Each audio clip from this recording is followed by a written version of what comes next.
இருந்தவரும் இருக்கிறவரும் வருகிறவருமாகிய சர்வ வல்லமையுள்ள கர்த்தராகிய இயேசு கிறிஸ்துவுக்கே மகிமை உண்டாவதாக. பழைய உடன்படிக்கையின் காலத்தில் இஸ்ரவேலர்கள் தேவனுடைய ஜனமாய் இருந்தார்கள். அவர்கள் ஆபிரகாமின் சந்ததியாய் இருந்தார்கள். அவர்களுக்கு மோசேயினுடைய நியாயப்பிரமாண சட்டத்திட்டங்கள்லாம் அவர்கள் கொடுக்கப்பட்டிருக்கிறது. அவர்கள் அந்த நியாயப்பிரமாணத்தின்படி எல்லாவற்றையும் கடைப்பிடித்து சரியாய் வாழ்ந்து கொண்டிருக்கிறார்கள். இப்படி வாழ்ந்து கொண்டிருக்கிற வேளையில் இயேசு கிறிஸ்து இந்த பூமியில் பிறந்து மனிதனாய் பிறந்து அவர் ஊழியத்தை ஆரம்பிக்கிறார். யூதர்களின் மத்தியில், குறிப்பாக இஸ்ரவேலர்கள், குறிப்பாக யூதர்களின் மத்தியில் ஆரம்பிக்கிறார். அப்படி ஆரம்பிக்கிற நேரங்களில் இயேசு கிறிஸ்து தன்னை வெளிப்படுத்துகிறார். நான் தான் மெசியா, நான் தான் கிறிஸ்து, நான் தான் தேவனுடைய குமாரன் என்று தன்னை வெளிப்படுத்துகிறார். இதை ஏற்றுக்கொள்ள மனதில்லாமல் இருக்கிற இந்த இஸ்ரவேலர்களும் யூதர்களும் அவரை வெறுக்கிறார்கள், அவர் புறம் தள்ளுகிறார்கள், அவரை ஏற்றுக்கொள்ளவில்லை. இப்படிப்பட்ட சூழ்நிலையில் இப்போ நாம் பார்க்குறோம், இப்போ உலகம் முழுவதும் சபைகள் பெருகி இருக்கிறது. எல்லா நாடுகள்லேயும் சபைகள் பெருகி இருக்கிறது. இந்த உலகம் முழுவதும் இருக்கிற இந்த சபைகள் எல்லாம் யூதர்களா? இல்லை, எல்லாமே புறஜாதிகள். ஒவ்வொரு நாட்டிலையும் அந்தந்த தேசத்தை சார்ந்தவர்கள் கிறிஸ்துவின் மேல் விசுவாசம் வைத்து அவரை ஏற்றுக்கொண்டு அவருடைய சீசர்களாய் மாறி சபைகளை நடத்தி கொண்டிருக்கிறார்கள், சபையில் அங்கமாயிருக்கிறார்கள். இப்படிப்பட்ட சூழ்நிலை உலகம் முழுவதும் கோடான கோடி ஜனம் கிறிஸ்தவர்களாயிருக்கிறார்கள். இந்த சூழ்நிலையில் எல்லா சபைகள்லையும் திருவிருந்து ஆராதனை நடக்கிறது. நம்ம எல்லாருக்குமே தெரியும். இந்த திருவிருந்து ஆராதனையில் அதில் பங்கு கொள்வதற்கு நமக்கு வெளிப்படையாக என்ன தகுதியை நாம் பார்க்குறோம்? அவர்கள் இயேசு கிறிஸ்து மேல் விசுவாசம் வச்சுருக்கணும், அவரை ஏற்றுக்கொண்டிருக்கணும், ரட்சிக்கப்பட்டிருக்கணும், ஞானஸ்தானம் பெற்றிருக்கணும். ஞானஸ்தானம் எடுத்திருந்தால், ரட்சிக்கப்பட்டிருந்தால் அவர் நீதிமானாக இருப்பார். இந்த தகுதியைத்தான் நம்ம எல்லா சபைகளிலையும் எதிர்பார்க்கிறோம். இப்படி ஒரு டயத்தில் இப்போ நமக்கு நம்ம ஒரு ஊரில் திருவிருந்து நடந்து கொண்டிருக்கிறது ஒரு சபையில். இப்போ எல்லாருமே அதுக்கு தகுதியானவர்கள்லாம் அதில் அமர்ந்திருக்கிறாங்க. இப்போ ஒரு நபர் உள்ளே நுழைகிறார்.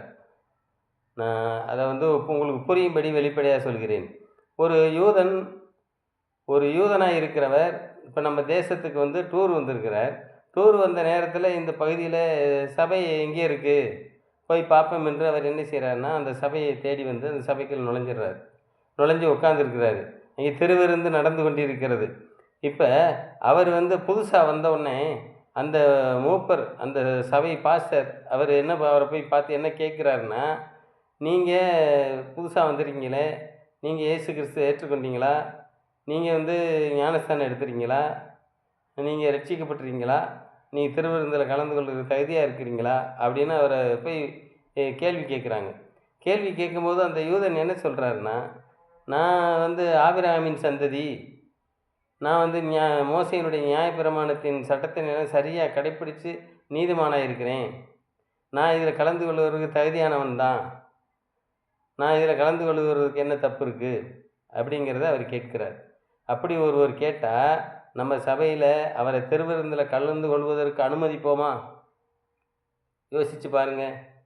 ஒரு திருவிருந்து ஆராதனையில் இயேசு கிறிஸ்துவை ஏற்றுக்கொள்ளாதவரை, ரட்சிக்கப்படாதவரை, ஞானஸ்தானம் எடுக்காதவரை, நான் நியாயப்பிரமாண சட்டத்தின்படிலாம் சரியாக நடந்து கொண்டு இருக்கிறேன்னு சொல்லுகிறவரை நம்ம திருவிருந்து ஆராதனையில் ஏற்றுக்கொள்வோமா? அவர் திருவிருந்து ஆராதனை கொடுப்போமா? கண்டிப்பாக கொடுக்க மாட்டோம். கண்டிப்பாக நம்ம திருவிருந்து ஆராதனையில் கலந்து கொள்வதற்கு அனுமதிக்க மாட்டோம். இது நமக்கு எல்லாருக்கும் தெரிஞ்ச விஷயம்.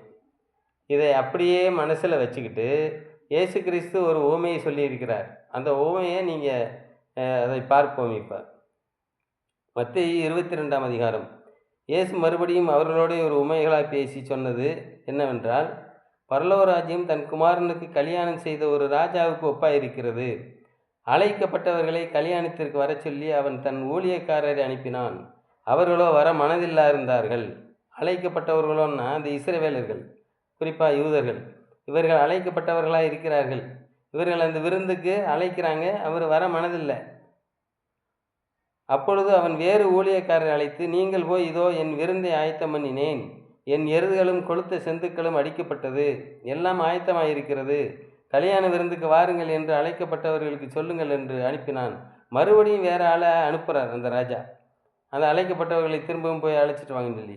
அழைக்கப்பட்டவர்களோ அதை அசட்டை பண்ணி, ஒருவன் தன் வயலுக்கும் ஒருவன் தன் வியாபாரத்துக்கும் போய்விட்டார்கள். மற்றவர்கள் அவன் ஊழியக்காரரை பிடித்து அவமானப்படுத்தி கொலை செய்தார்கள். இப்போ அவங்களிடத்துல போய் சொல்ல போகிறவங்களுக்கு சாக்கு போக்கு சொல்கிறாங்க.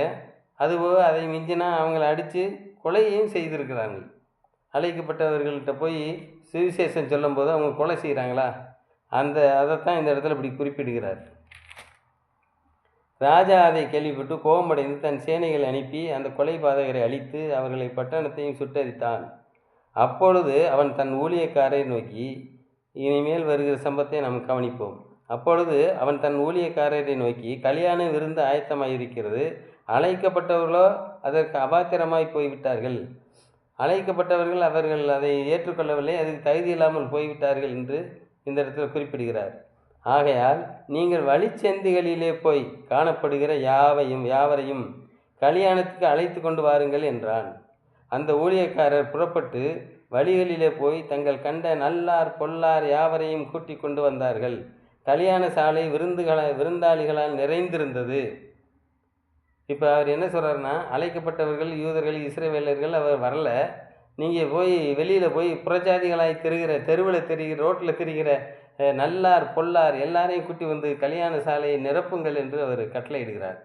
இப்போ நல்லார் பொல்லார்னா அந்த பொல்லாருங்கிற ஒரு வார்த்தையில் சகலம் அடங்கியிருக்கு. அவர் எப்படிப்பட்ட பொல்லாருன்னு சொல்ல முடியாது. கொலை செஞ்சுருக்கலாம், பாவம் செஞ்சுருக்கலாம், திருடி இருக்கலாம், கொள்ளையடிச்சிருக்கலாம், ஏமாற்றி இருக்கலாம், என்னென்ன காரியங்களையெல்லாம் நம்ம பாவமான அனைத்து காரியங்கள்லையும் அவங்க மிதந்துக்கிட்டு கூட இருந்திருக்கலாம். அப்படிப்பட்டவர்கள் பொல்லார். அந்த பொல்லாருங்கிற ஒரு வார்த்தையில் சகலத்தையும் நம்ம பார்க்க முடியும். அப்படிப்பட்ட நல்லார் பொல்லார் எல்லாரையுமே கூட்டிக் கொண்டு கல்யாண விருந்து சாலையை நிரப்புங்கள் என்று சொல்கிறார். விருந்தாளிகளை பார்க்கும்படி யாவரையும் அந்த ஊழியக்காரர் புறப்பட்டு வழியிலே போய் தங்கள் கண்ட நல்லார் பொல்லார் யாவரையும் கூட்டிக் கொண்டு வந்தார்கள். கல்யாண சாலை விருந்தாளிகளால் நிறைந்தது. விருந்தாளிகளை பார்க்கும்படி ராஜா உள்ளே பிரவேசித்த போது கல்யாண வஸ்திரம் தரித்திராத ஒரு மனுஷனை அங்கே கண்டு, சிநேகிதனே, நீ கல்யாண வஸ்திரம் இல்லாதவனா இங்கே எப்படி வந்தாய் என்று கேட்டான். அதற்கு அவன் பேசாமல் இருந்தான். இதில் யோசிச்சு பாருங்கள், இங்கே தெருவில் தெரிகிற ரோட்டில் தெரிகிறவங்கெல்லாம் எப்படி ட்ரெஸ் பண்ணி இருந்திருப்பாங்க, எவ்வளோ மோசமாக தெரிஞ்சிருப்பாங்க. ட்ரெஸ்ஸே இல்லாமல் சும்மா ட்ரௌசரோடு தெரிகிறாள்லாம் இருக்குது, ஏன்னா தானே ட்ரெஸ் பண்ணிவிட்டு சும்மா தெரிகிறாள்லாம் இருக்குது. அந்த நாட்கள் எப்படி தெரிஞ்சிருப்பாங்க? அப்போ அவங்க எல்லாமே கல்யாண சாலைக்கு வந்துட்டாங்க, கல்யாண விருந்துக்கு வந்துட்டாங்க. இப்போ இவங்க எல்லாமே ராஜ வஸ்திரம் தரிச்சிருக்காங்க, கல்யாண வஸ்திரம் தரிச்சிருக்காங்க.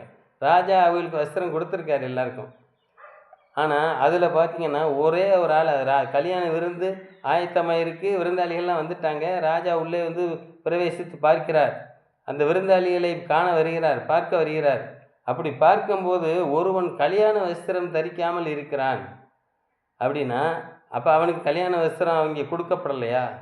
எதுக்கு அவன் கல்யாண வஸ்திரம் தரிக்காமல் வந்தான் உள்ள அப்படின்னு பார்த்தா, அவன் இதில் நம்ம இதுதான் இந்த ஓமையில் உள்ள மிகப்பெரிய சத்தியமே இதுதான். ஏன்னா ஒரு யூதன் கல்யாண வஸ்திரம்னா ரட்சிப்பின் வஸ்திரம்.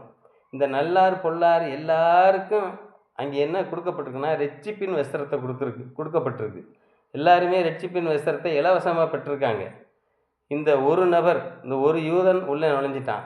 அவன் என்னன்னு கேட்டால், நான் வந்து ஆபிரகாமின் சந்ததி, ஆபிரகாம் எங்களுக்கு தகப்பனாக இருக்கிறார், மோசே எங்களுக்கு தீர்க்கதரிசியாக இருக்கிறார், அவருடைய நியாயபரமான கட்டளைகள் எல்லாவற்றையும் நாங்கள் சரியாய் கடைப்பிடித்து வாழ்ந்து கொண்டு இருக்கிறோம், நாங்கள் நீதிமானாக இருக்கிறேன், நான் இந்த விருந்தில் கலந்து கொள்வதற்கு எனக்கு தகுதி இருக்குது அப்படின்னு அவன் நீதியின் வஸ்திரத்தோடு உள்ளே நுழைஞ்சிட்டான்.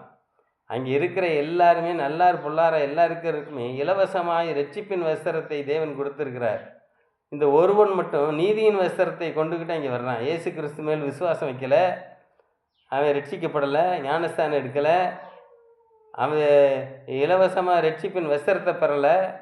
அப்படி ஒரு நபர் அந்த நீதியின் வஸ்திரத்தை கொண்டுக்கிட்டு நான் உள்ளே வர முடியும், நான் பரலோக ராஜ்யத்துக்கு போவேன், என்னால் போக முடியும் அப்படின்னு ஒரு துணிச்சலோடு அங்கே உள்ளே வந்துட்டான். அப்படி வந்ததுனால அங்கே என்ன நடக்கிறது? அப்பொழுது ராஜா பணிவிடைக்காரரை நோக்கி, இவனை கையும் களவுமாய் கட்டி கொண்டு போய் அழுகையும் பற்கடிப்பும் உண்டாயிருக்கிற புறம்பான இருளிலே போடுங்கள் என்றான். அப்போ நம்ம இங்கே பார்க்குறோம், அது அந்த மாதிரி பழைய ஏற்பாட்டு நீதியின்படி வாழ்ந்த யாவரும் பரலோக ராஜ்யத்துக்கு போக முடியாது. புறம்பான இருளும் பருக்கடிப்பும் உள்ள இடத்துக்கு தான் அவங்க போக முடியும். இயேசு கிறிஸ்துவின் மேல் விசுவாசம் வைக்காத எந்த நபராக இருந்தாலும் அவங்க பரலோக ராஜ்யத்துக்கு போக முடியாது. ஏசாயா 61:10 ஏசாயா 61:10 கர்த்தருக்குள் பூரிப்பாய் மகிழ்கிறேன், என் தேவனுக்குள் என் ஆத்மா கலிகூர்ந்திருக்கிறது. மணவாளன் ஆபரணங்களினால் தன்னை அலங்கரித்து கொள்கிறதற்கும் மணவாட்டியின் நகைகளினால் தன்னை சிங்காரித்து கொள்கிறதற்கும் ஒப்பாக அவர் இரட்சிப்பின் வஸ்திரங்களை எனக்கு உடுத்தி நீதியின் சால்வையை எனக்கு தரித்தார். அப்போ இரட்சிப்பின் வஸ்திரத்தை நமக்கு உடுத்தி நீதியின் சால்வையை நமக்கு கொடுத்துருக்கிறார். நம்ம ரட்சிப்பை பெற்றுக்கொண்டாலே நம்ம நீதிமானாக மாறிடுறோம். நீதிமான் என்கிற அந்த சால்வையை நமக்கு அணிந்திருக்கிறார். இப்போ ரட்சிக்கப்பட இயேசு கிறிஸ்து மேல் விசுவாசிக்காமல் நீதிமானாய் ஒருவர் இருக்கிறார் என்றால் அவர் நித்திய ஜீவனை அடைய முடியாது. விசுவாசத்தினாலே நீதிமான் பிழைப்பான். அப்போ ஒருத்தன் நீதிமானாக இருக்கலாம், அவன் இயேசு கிறிஸ்து மேல் விசுவாசம் வைக்காமல் அவன் பிழைக்க முடியாது. இப்போ யூதர்கள்லாம் நாங்கள் நியாயப்பிரமாணத்தின்படி வாழ்ந்து நீதிமான்களாக இருக்கிறோம் அப்படின்னு சொல்கிறாங்க.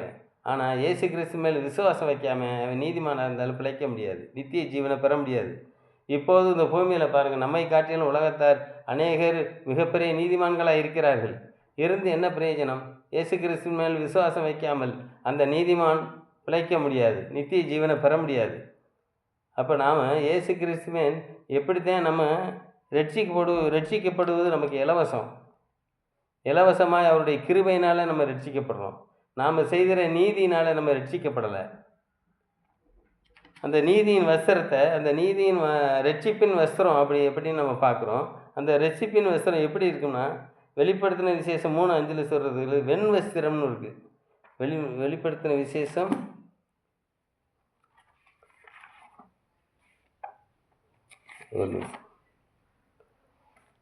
வெளிப்படுத்தின விசேஷம் 3:5 ஜெயங்கொள்ளுகிறவனோ அவனுக்கு வெண் வஸ்திரம் தரிப்பிக்கப்படும். இப்போ அந்த ஜெயம் கொள்ளுகிறவர்களுக்கு என்ன வஸ்திரம் கொடுக்கப்படுது? வெண் வஸ்திரம் கொடுக்கப்படுது. பரலோக சேனைக்கு வெண் வஸ்திரம் கொடுக்கப்படுது. அந்த வஸ்திரம் எப்படின்னா, அது ரட்சிப்பின் வஸ்திரம்னா எப்படின்னு பார்க்கணும்னா, கற்பனை பண்ணி பார்த்தா வெண் வஸ்திரம். அந்த மறுரூப மலையில் அப்படியே எலியாவும் மோசையும் எப்படி இருந்தாங்கன்னா, ஒரு தூய்மையான ஒரு வெண்மையோடு இருந்தாங்க, பிரகாசமாக இருந்தாங்க. அப்படி ஒரு வஸ்திரத்தை, ரட்சிப்பின் வஸ்திரத்தை தேவன் கொடுக்குறார். இந்த வஸ்திரத்தை பெறாமல் நீதியின் வஸ்திரத்தோட ஒருத்தர் பரலோக ராஜ்யத்துக்கு போக முடியாது. அப்படிப்பட்ட இலவசமாய் கொடுக்கிற அந்த ரட்சிப்பை நாம் பெற்றுக்கொண்டு இயேசு கிறிஸ்து மேல் விசுவாசம் வைத்து நீதிமான ஆகி நாம் அவருடைய விசுவாசம் வைக்கிறது என்றாலே உயிருள்ள விசுவாசமாக இருக்கணும். அந்த உயிருள்ள விசுவாசம் என்றால் நம்முடைய கிரியைகள் எல்லாம் பரிசுத்தமாக இருக்கணும். அப்படி இருந்தால்தான் நாம் நம்மளுடைய விசுவாசம் உயிருள்ளதாக இருக்கும். அப்படிப்பட்ட உயிருள்ள விசுவாசத்தை தேவன் நம்மிடத்தில் எதிர்பார்க்கிறார். அதற்கு நாம் அவருடைய வார்த்தைகளுக்கெல்லாம் கீழ்ப்படிந்து வாழ்வோம். ஆமீன்.